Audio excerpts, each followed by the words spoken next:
जे सरकार त्यांच्या नेतृत्वाखाली आलेलं आहे त्याच्या विश्वासदर्शक ठरावाच्या बद्दलचा आज विषय होता आणि तो मंजूर करण्यात आलेला आहे। त्याच्याबद्दल त्यांनी आपली मत या ठिकाणी व्यक्त केलं। अध्यक्ष महोदय, अनेक वर्ष मी देवेंद्रजींना या सभागृहामध्ये भाषण करत असताना बघितलं, परंतु देवेंद्रजी नेहमीचा उत्साह तुमच्या चेहऱ्यावर दिसत नव्हता। तुमचा जो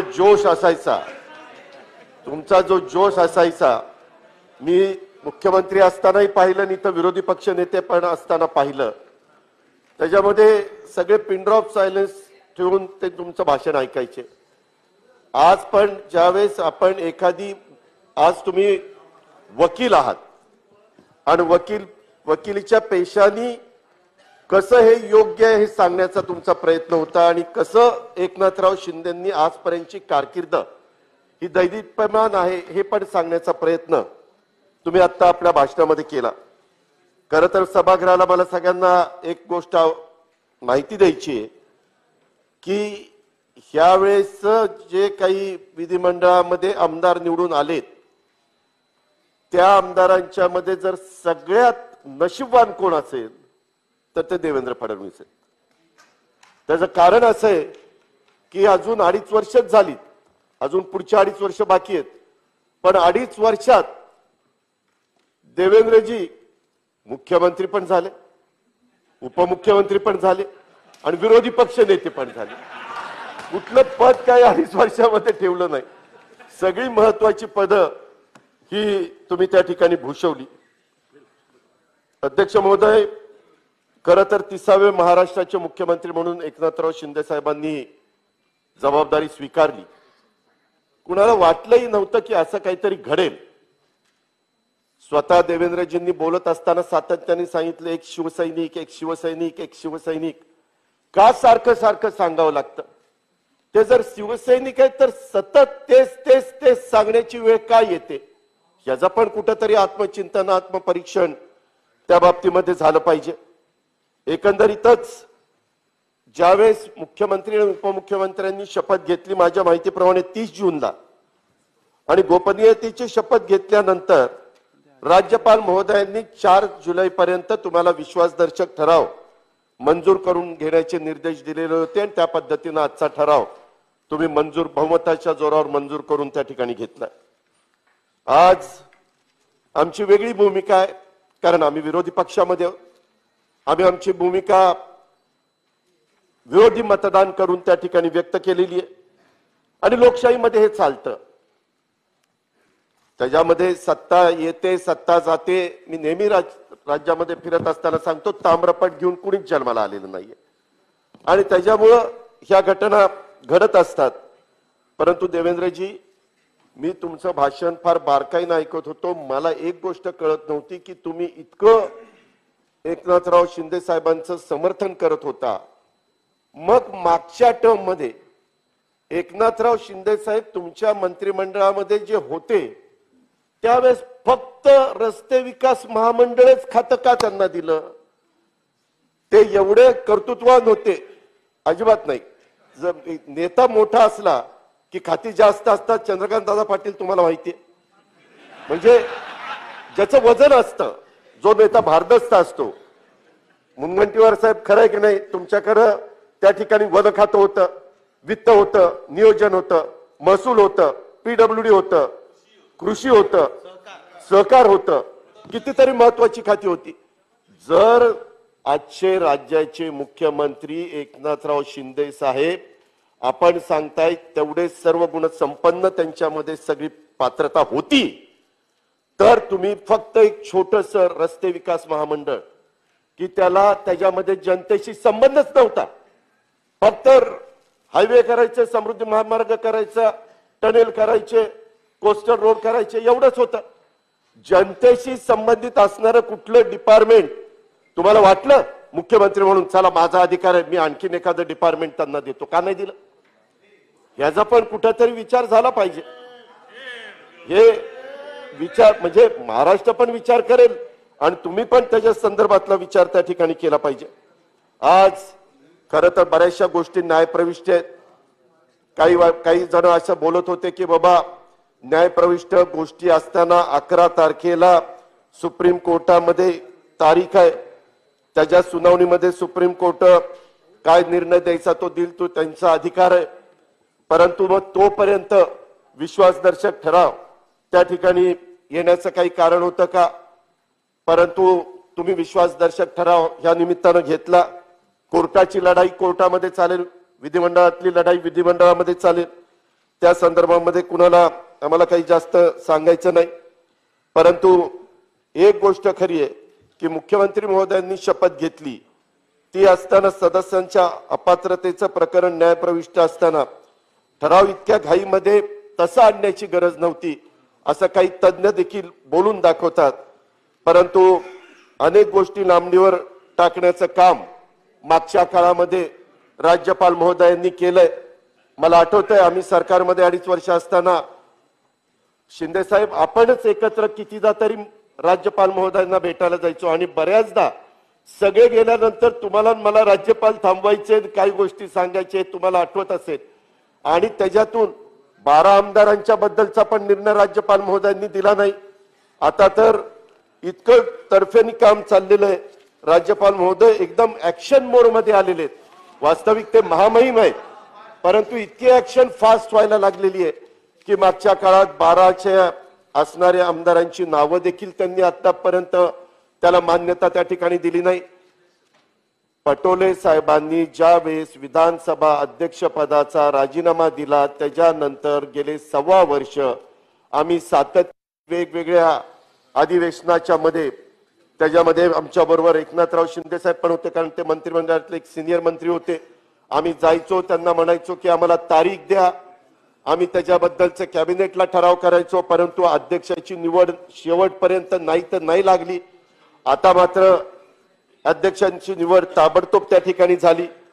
आणि हे सगळं करत असताना मागच्या 4 दिवसामध्ये ह्या सगळ्या घटना इतक्या फास्ट पाहायला मिळाल्या. त्याच्यातून ज्यांचा राजकारणाशी संबंध नाही अध्यक्ष महोदय, अशा महाराष्ट्रातल्या जनतेच्या मनामध्ये शंका उपस्थित होती. विचार करतात की असं का घडतंय, ह्याच्यामध्ये कुणाची चूक आहे कुणाचं बरोबर आहे असा पण विचार करणारा एक वर्ग आहे. गेल्या 8-10 दिवसात राज्यामध्ये इतकं काही बरंच घडलं की शिवसेने सोडून, म्हणजे म्हणताना बाहेर म्हटलं जातं की आता काल 39 होते, आज 40वा पण तुम्हाला मिळाला. 40 आमदार शिवसेनेचे त्यावेळेसचे मुख्यमंत्री उद्धव ठाकरे साहेबांच्यावर अविश्वास दाखवून तुम्ही त्या ठिकाणी बाजूला गेला. त्याच्यावर उद्धव ठाकरे साहेबांना पद सोडावं लागलं. त्याच्यामध्ये शिवसैनिकांच्या मध्ये काय मेसेज गेला ह्याची जरा आपण माहिती घ्या. आता वरवर जरी दिसत असलं तर एक गोष्ट मी निश्चितपणे आजच्या या चर्चेच्या माध्यमातून महाराष्ट्रातला सांगू इच्छितो की ज्या वेळेस बाळासाहेब ठाकरेंनी निर्माण केलेली हिंदू हृदय सम्राट यांची शिवसेना ही फोडण्याचा प्रयत्न ज्यांनी केला किंवा त्याच्यातनं काही अडचणीमुळे बाहेर पडण्याचा प्रयत्न केला. इथं भुजबळ साहेब आहेत, भुजबळ साहेबांनी पण 18-19 आमदारांना घेऊन ते बाहेर पडले होते. परंतु त्याच्यानंतर उदय सामंत, गुलाबराव पाटील एकही आमदार नंतरच्या निवडणुकीत निवडून आला नाही. ही वस्तुस्थिती आहे. त्याच्यानंतर राणे साहेबांच्या बरोबर देखील शिवसेना फुटली. त्याच्यातही निवडणुका झाल्यानंतर किती आमदार निवडून आले ह्याचं जरा आत्मचिंतन आत्मपरीक्षण त्या ठिकाणी सगळ्यांनी केलं पाहिजे. अरे नाही रे बाबा, संदीपांजी मिरच्या झोंबल्या पाहिजे असं सांगताय की आता काय तुमचं बोलावं मी. म्हणजे तुम्ही मंत्री होता, आपण एकत्र काम केलं आणि तुम्ही तुमच्या कार्यकर्त्याला सांगताय असं काय त्याच्यामध्ये पाठव की मिरच्याच झोंबल्या पाहिजे. अरे काय मिरच्या झोंबल्या पाहिजे. गेल्या 8 दिवसात आपण सगळ्यांनी बरंच काही बघितलं. खरं तर अनेकांना इथनं गुजरातमध्ये सुरतला जायला मिळालं, सुरतवरून तिथं गुवाहाटीला जायला मिळालं, गुवाहाटीवरून गोव्याला जायला मिळालं. माझ्या माहितीप्रमाणे इतक्या 10-12 दिवसात ह्या आमदारांना आजपर्यंतच्या हयातीत इतक्या 10 दिवसात इतके सगळं फिरायला मिळालं नसेल. त्यांनी त्यांच्या फॅमिलीने नेलं असेल पण एकत्रपणे. आणि त्याच्यातून मग आमचे शहाजी बापू, काय झाडी, काय डोंगर, काय हॉटेल, ओके ओके, काय हॉटेल आणि काय ओके. बापू आपण एकत्र निवडून आलो 80 मला वाटतं 95ला एकत्र आपण काम केलं. ह्याच्यामध्ये लगेच फार काही गोंधळून जायचं कारण नाही, ह्याच्यातनं लगेच वक्तव्य करण्याचं कारण नाही. ही मोठी लोक कधी एकत्र येतील कळणार पण नाही. तुम्ही राहाल पाठीमाग आणि बाकीचे म्हणतील की आम्ही कधी तसं म्हटलंच नव्हतं, त्यांना कळलं नाही तर आम्ही काय करायचं. मी दीपक केसरकर तुमचं अभिनंदन करतो आणि आमच्या शिंदे साहेबांचं पण अभिनंदन करीन, कारण ज्यावेळेस मुख्यमंत्री म्हणून तुमचा निर्णय झाला त्यावेळेस मला वाटतं गोहत्तेला असणाऱ्या काही आपल्या सहकाऱ्यांनी नाच केला, डान्स केला, ठीक आहे. परंतु नंतर काय त्या टेबलावरच नाचायला लागले. हे बरोबर नाही. सत्ता येत असते, सत्ता जात असते. शेवटी आपण 5-5 लाख लोकांचं प्रतिनिधित्व करतो. सगळे आमदार सगळे बघत असतात आपल्याकडं, काय आपले आमदार कुठे गेलेत, कशाला गेलेत, काय चाललंय, काय नाही. त्याच्यामध्ये तुम्ही प्रवक्ता म्हणून दिलगिरी व्यक्त केली, परत अशी चूक होणार नाही अशा पद्धतीनं सांगितलं, कारण तुमच्यावर राष्ट्रवादीचे संस्कार पहिले झालेले होते, त्याच्यामुळे ते साहजिकच ते पुढे आलं. ही पण वस्तुस्थिती नाकारता येत नाही. अहो परंतु नेहमी एवढं जोरात पट्टीचं बोलणारे आमचे अब्दुल सत्तार पण कसे शांत आहेत. एकदाच फक्त बोलले बिर्याणी खायला जातो, परंतु नंतर ती बिर्याणी पण काढली नाही बाबांनी. अजून मंत्रिमंडळाचं सगळं स्थावर होईपर्यंत जास्त बोलायचं नाही अशा प्रकारची भूमिका अब्दुल सत्तारांनी बऱ्याच सहकाऱ्यांनी घेतलेली त्या ठिकाणी. प्रासंगिक करार असतो हे सांगा. नाही ते त्याला मी साक्षीदार आहे.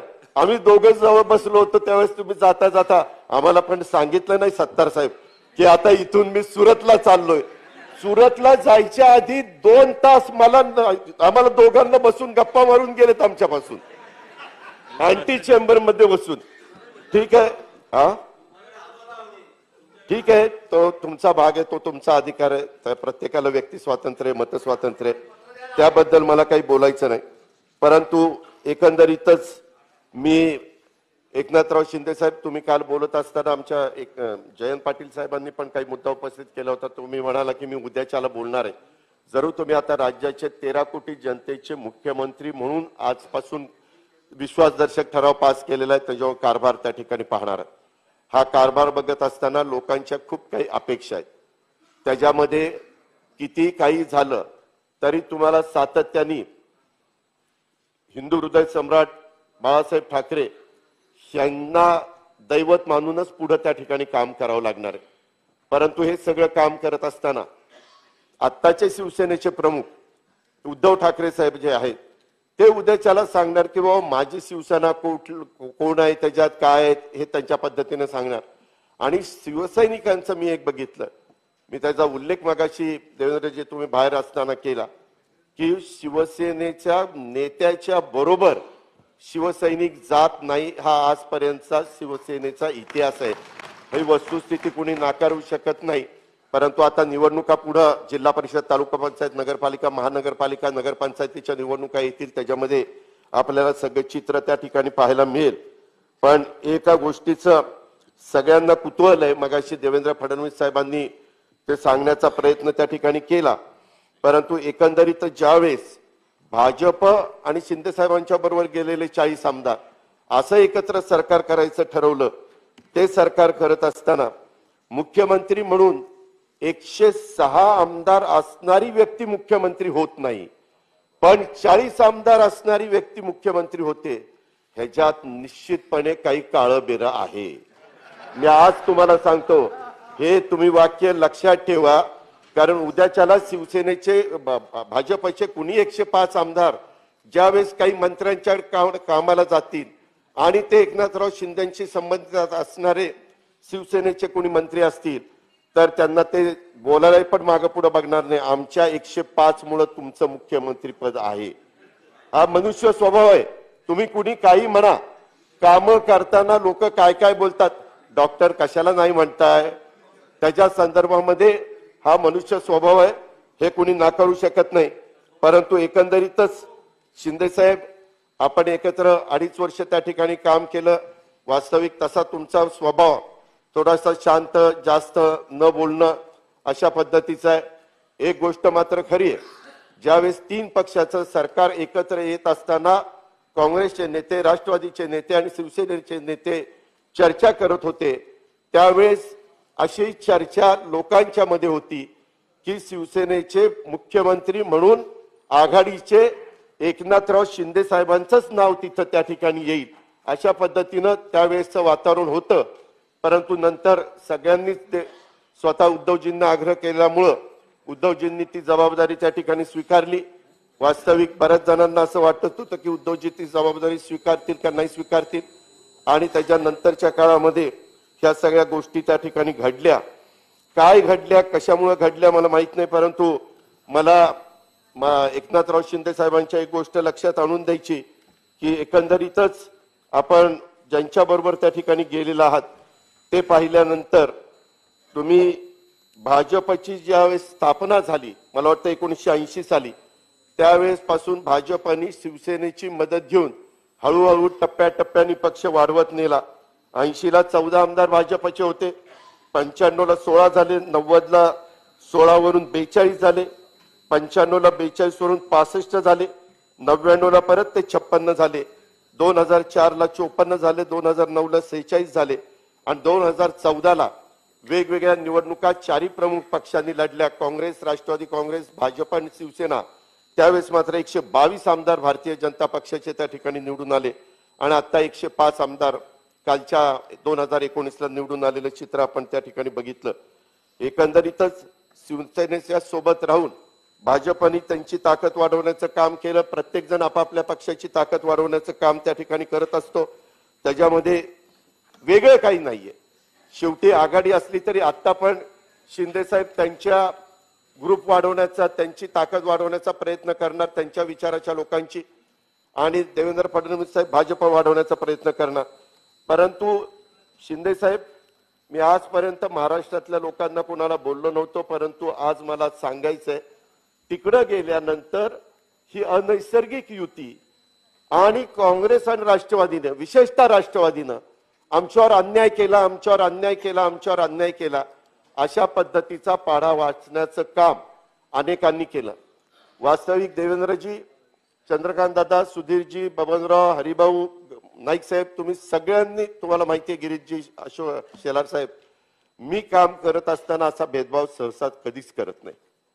मी काम करत असताना ह्या सभागृहाला माहिती आहे 2 कोटी रुपये आमदार, 1 कोटी रुपये आमदार निधी होता, तो 2 कोटी रुपये मीच अर्थमंत्री असताना मागच्या काळात केला. यावेळेस आम्ही आलो तेव्हा शिंदे साहेब आपण 3 कोटी केला आल्या, दुसऱ्या वर्षी 4 कोटी केला, आता 5 कोटी केला, 5 कोटी केला. अजिबात भेदभाव केला नाही. 288 आमदारांना सगळे पैसे मिळाले पाहिजे, ती भावना देखील आमच्या मनामध्ये नव्हती. डोंगरी विकास निधी वाढवला, त्याच्यामध्ये कुठं भेदभाव केला नाही. आणि शेवटी आपल्या सगळ्यांच्यामुळे हे आघाडीचं सरकार होतं का, त्याच्यामध्ये भेदभाव करण्याचं काय कारण आहे? आणि तुम्ही सातत्याने सांगतात की ह्यांनी आमच्यावर अन्याय केला, ह्याच्यावर आमच्यावर अन्याय केला. मला सभागृहाला या निमित्तानं सांगायचंय की खरं तर नगर विकास खात्याला शिंदे साहेब पहिल्या वर्षी 19-20ला 6 महिने आपलं सरकार होतं, 3061 कोटी रुपये आपण दिले. 20-21ला 2177 कोटी दिले, 21-22ला 4052 कोटी दिले आणि आता 2645 कोटी आजचे आपण सत्तेवर आल्यापासून 12000 कोटी दिले.